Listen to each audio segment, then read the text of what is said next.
दस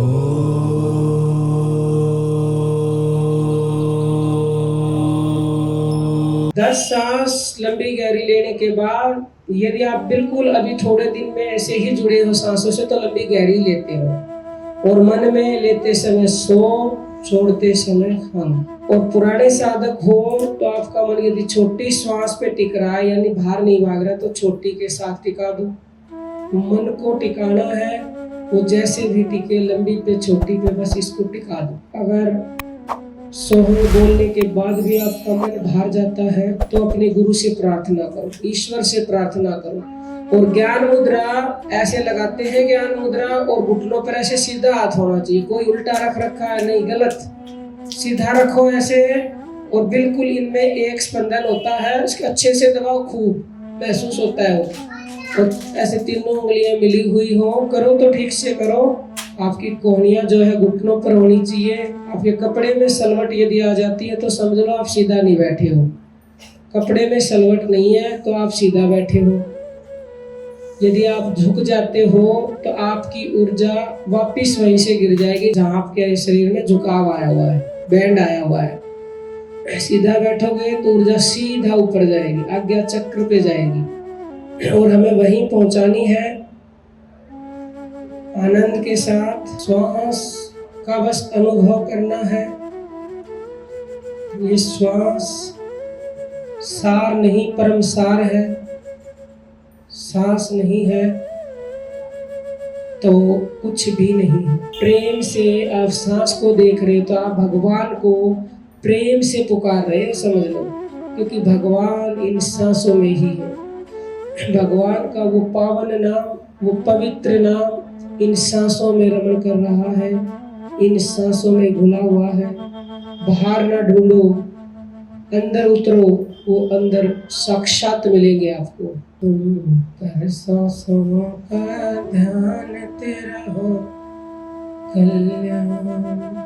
जो सांसों का ध्यान करेगा उसका कल्याण निश्चित निश्चित निश्चित ही होगा, क्योंकि संतों ने कहा है सांसों की करे सुमरनी,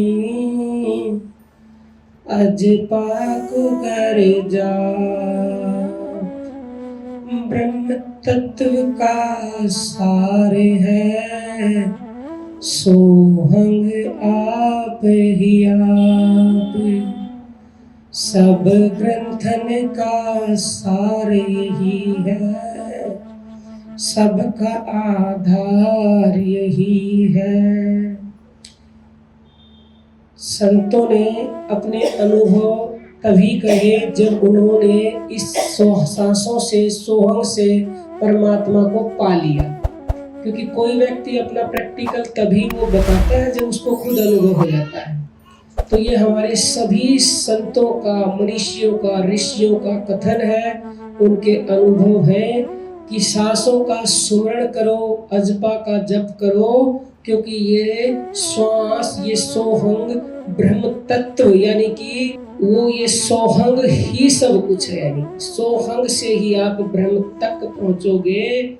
और जो उसको तत्व से जान लेता है उसको भव बंधन से छुटकारा मिल जाता है। जो दुनिया का सबसे बड़ा रोग है भव बंधन, यानी कि जन्मना मरना, जन्मना मरना।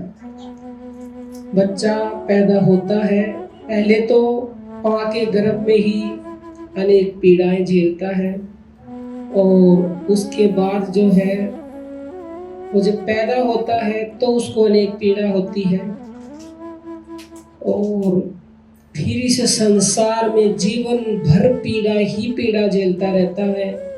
और फिर जब मरता है तो उसको भयंकर कष्ट होता है।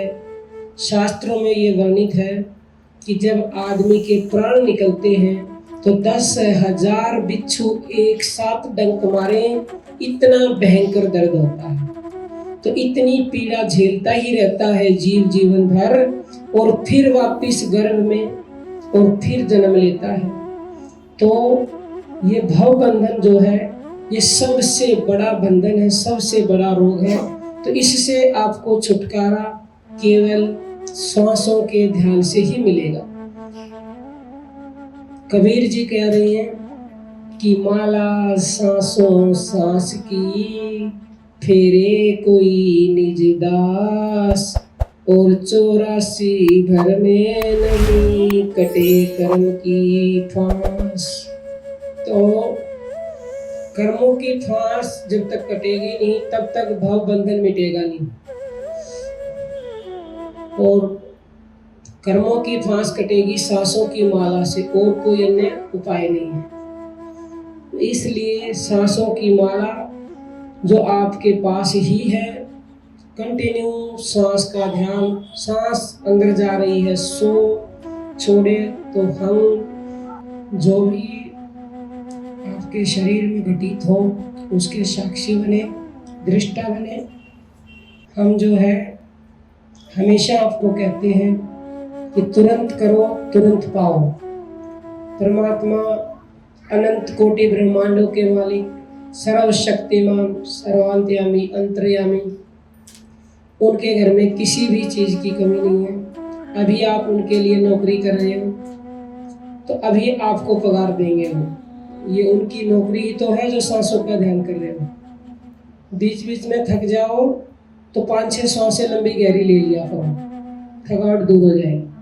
संसार के जो अज्ञानी लोग हैं वो इस खजाने को समझ ही नहीं रहे। जो ज्ञानी हैं वो समझते हैं। निरंजन माला का लाभ उठाइए जो परमात्मा ने हर जीव को दे रखी है।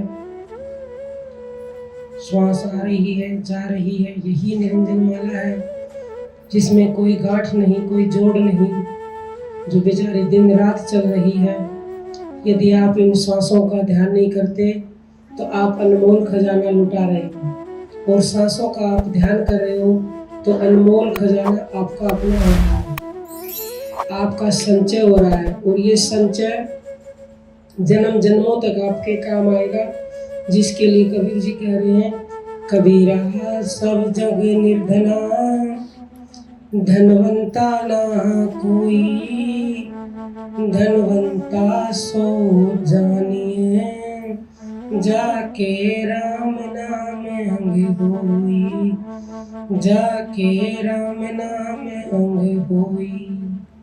तो आप यदि श्वास का ध्यान कर रहे हो तो राम नाम को अपने अंग कर रहे हो, यानी आप दुनिया के अमीर व्यक्ति बन सकते हो, इस लोक में भी और परलोक में भी, यदि आप सांसों का ध्यान निरंतर करते रहोगे तो।